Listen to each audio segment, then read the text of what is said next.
పుష్య అమావాస్య జనవరి 18 ఆదివారంతో కూడుకొని వచ్చినటువంటిది. ఇది మహా గొప్పదైనటువంటి యోగముతో కూడుకున్నటువంటిది.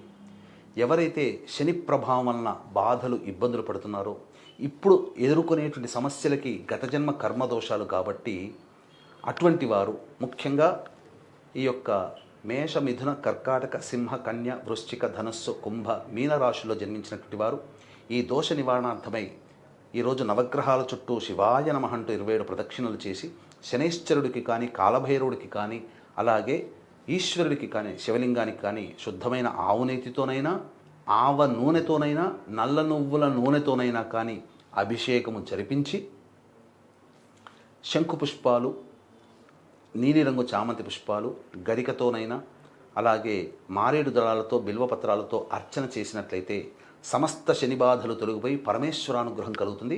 ఇది సాయంకాలం చేయవచ్చు. అలాగే జనవరి 18 పుష్య అమావాస్య పితృపక్షాలలో మహాలయ అమావాస్యకి ఎంత ప్రభావమో ఈ పుష్య అమావాస్యకు కూడా అంతే ప్రభావం. కావున ఈ రోజున పెద్దల యొక్క రుణం తీర్చుకోవడం కోసం ఈ సంబంధించినటువంటి పిండ ప్రదానము, తర్పణాది కార్యక్రమాలు జరిపించుకోవాలి. అవకాశం ఉండి చేసుకోలేకపోయినా, అవకాశం లేక ఎలాగో చేసుకోలేరు.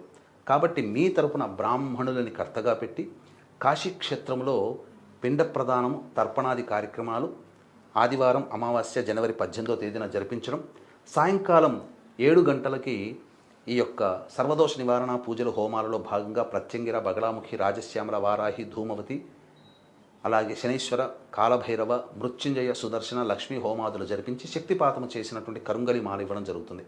అవకాశం ఉన్నవాళ్ళు ఈ హోమాలలో సాయంకాలం 18వ తారీఖు 7 గంటల లోపల స్క్రీన్పై కనిపిస్తున్న నెంబర్కి కాంటాక్ట్ చేసి నమోదు చేసుకోవచ్చు.